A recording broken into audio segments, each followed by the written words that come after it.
What's up, guys? How we doing? The first target was the Jalen McMillan. It just seemed to kind of kickstart his day in terms of getting him going with the confidence and all that. What can that do for a young player like that who's had some ups and downs for a year to say, you're getting the first crack at this and what happened? That was, I think that was big for his confidence. You've just seen him kind of each week play a little bit better and a little bit better. And, that's the guy that we've wanted to be out there, and he's starting to prove it. He's starting to show it. And, hey, sometimes it takes a little bit longer, a little bit different timelines, but been really happy with his energy, his level of focus, concentration throughout the practices, the walkthroughs. And you can see that there's always been a natural connection between those two, and hopefully we can continue to evolve that deal. You got 150 yards rushing the last 3 games. You're one of the top teams in the league doing it. That was the big emphasis, obviously, when you came in. I know there's a lot of components to it, but what do you see, especially of late? Not just the backs, but everybody.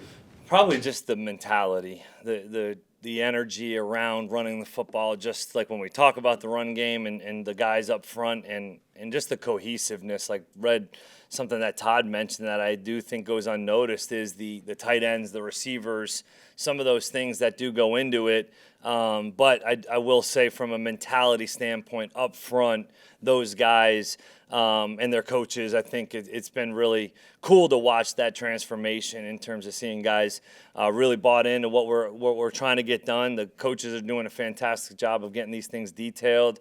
There's a lot of detail that goes into running the football. And then there's ultimately times when you don't block a safety that's in the box and your back makes a miss and things are good for you. So we have those type of players, and they're doing it at a high level right now. The run scheme here the last few years has evolved quite a bit.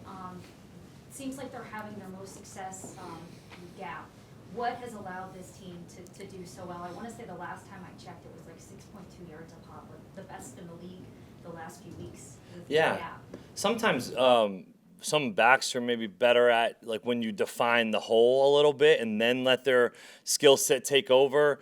Sometimes when you're getting movement up front, the gap schemes can ultimately help you stay on tracks, and whereas some of the zone schemes versus movement fronts and penetrating fronts can create some natural penetration early in the line of scrimmage. So I just think that getting the line of scrimmage moving that way. The biggest thing that we talk about is playing the game, on their side of the ball. Like we do not want to play the game on our side of the football. That's not how we're going to win any games. So creating movement, how do we do that? Well, giving these guys different ways of hitting blocks, whether it's a B combination on an outside zone away. How does that make it feel like to a deuce combination on the front side of a gap scheme? So trying to let the defense feel multiple different ways of getting hit while also creating an edge for us and trying to change the math in our favor. And to that effect, it seems like Rashad White has evolved as well. It seems like he is a little more decisive, and there's not a hesitation for him. I mean, I know naturally you're a taller, longer guy. Yeah. It's hard to go from 0 to 60 like that. True. But it seems like he's been more decisive and able to kind of explode a little bit. Yeah, that was been an emphasis since we got here. A lot of meetings and conversations and film sessions with Rashad and showing him where we think he could take the next step, and he's been bought into that. He's understood that can help him in his game, and as well as in the same term help us run the football more effectively. And sometimes the gap just allows that to occur just a little bit more naturally than some of the zone schemes where you're truly pressing it one gap at a time, and it could hit in the D gap, C gap, B gap, front side A or back side A, whereas that's kind of how zone is. So I think just defining some of those things are a little bit more beneficial for us at times. The Buccaneers have the number 4 red zone offense in the league for touching percentage, and the Chargers are number 1 in preventing that red zone.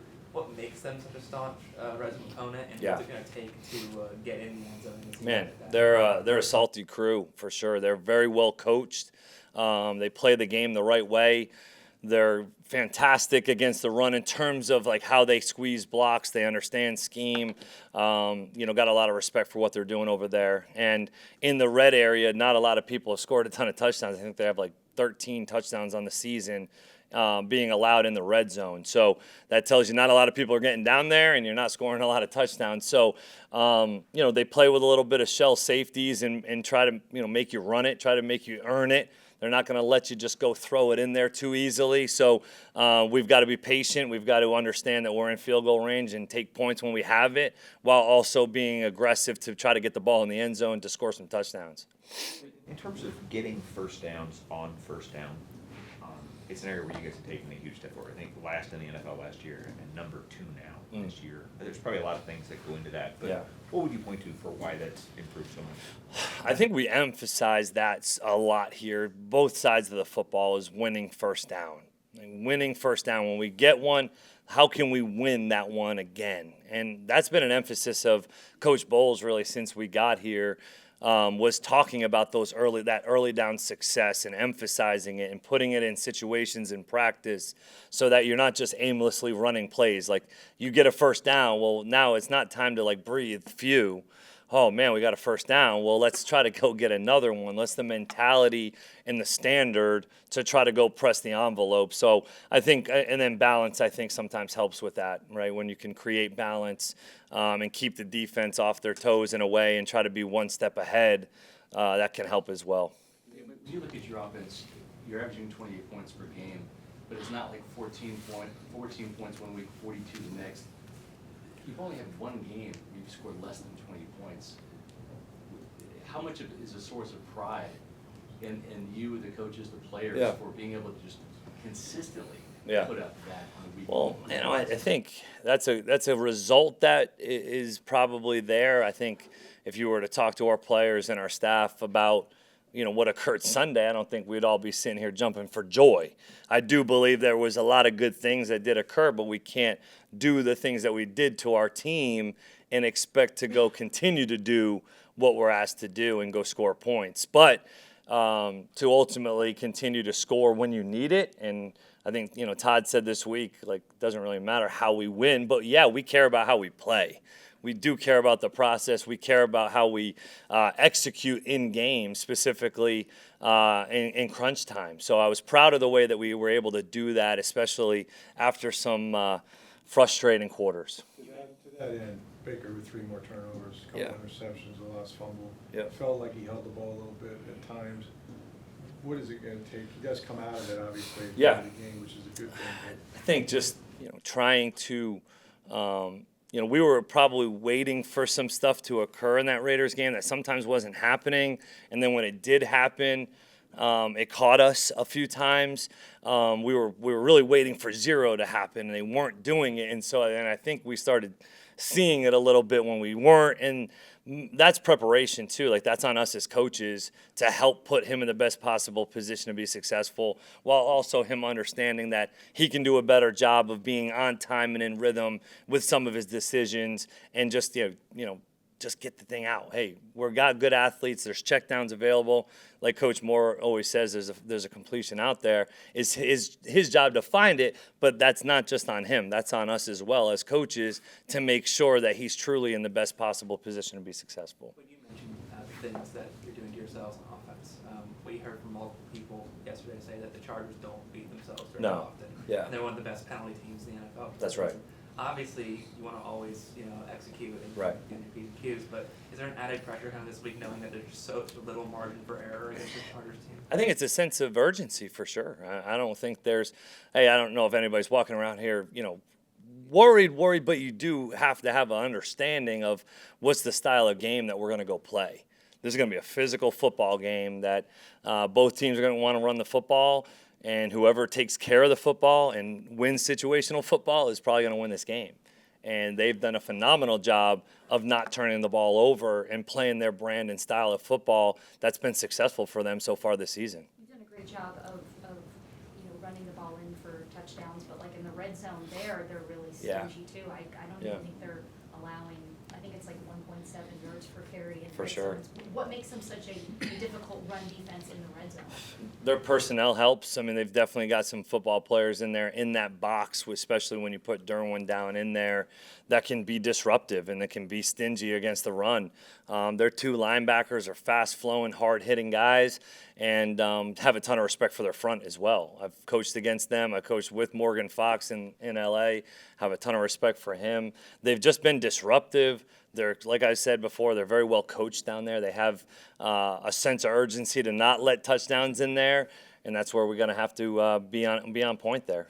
Liam, you've talked about assistant coaches, and one of the guys that you brought was Brian Clendon. Yep. Who's the receivers coach. Yeah. At Georgia. Mhm. Run the ball a lot. Yeah. And how key is Huge. was that Huge. to get your receivers to block and bring in Huge. that guy in the building? That's a very good point, because that was what we were looking for in terms of understanding what this offense and system does ask of our skill players. And it does take somebody special that can get that out of everybody. I mean, I've heard some wideouts say, man, I don't get paid to block. And there's an argument to be had. But if we want to stink in the run game, it's not going to. Then go ahead. And his mentality, the way he operates every day, his demands and standards in that room has elevated things to have a mentality like the rest of the group, and sometimes really mix it up in there. I feel like you have a unique perspective as somebody that's gone back and forth to college football, to the Yeah. NFL twice, and somebody who was in New England for the entire Patriots run. Yeah. I just want to ask you what you thought about Belichick. Man, I think it could be great for this game, honestly. I mean, if he can find a way to make college football more like this in terms of what is being asked of the coaches, the recruiting staff, the personnel, the NIL, all those different things, if he can make it a little bit less demanding on some of the coaches and create a great atmosphere and have success, I think it's great for our game. It's pretty cool to see, actually. What about just understanding kind of the mental state and being able to relate to, grown men, and then having to go to college Yeah. where, you're dealing with really, really, really young people? For sure. That's definitely a cultural change. It's a change. I mean, you wake up for a game Saturday morning, and there's just a difference. There's 18 to 22-year-old guys that are being counted on to go do the right thing that your livelihood's dependent on, versus just men in a business that truly take care of it in a lot of ways. So it's just a different deal whether you want to go impact people, and that's what it sounds like he's trying to do, is go impact this game in a positive way, and I think he has the opportunity to do that. Liam, it seems like every week there are more layers and creativity added into your pony package. Last week, looked like you even included a triple option RPO where Baker Mayfield got to call his own number after the Raiders kind of covered up the escort motion. Yeah. Can you speak to how much versatility that package offers? Yeah. And just how excited Baker was to call his own number? Yeah, I think that it does offer a little bit of creativity for us. Like, those three can do a lot of different things, and you see when Bucky's down a little, now Sean's in, and man, thank God we have three. So those guys give us the ability to do that because they're smart football players. Like, all three of them understand the game. They're good football players. They're talented. And they help us operate, right? I mean, you're trying to supplement personnel, and hey, 11, 12, 21, whatever it is, we can't live in the same personnel all game. So just being able to move around those chess pieces has obviously been a little bit more successful for us. Are you surprised on what it has allowed you to get to? Probably a little. I did a good amount of it actually in Kentucky in 21, my first time there, and you can kind of see where it can evolve a little bit too. But yeah, probably a little bit more surprised that how much we've been able to use it and been in it this season so far. Yeah. Good. Thank you. Thanks, guys. Appreciate it, guys.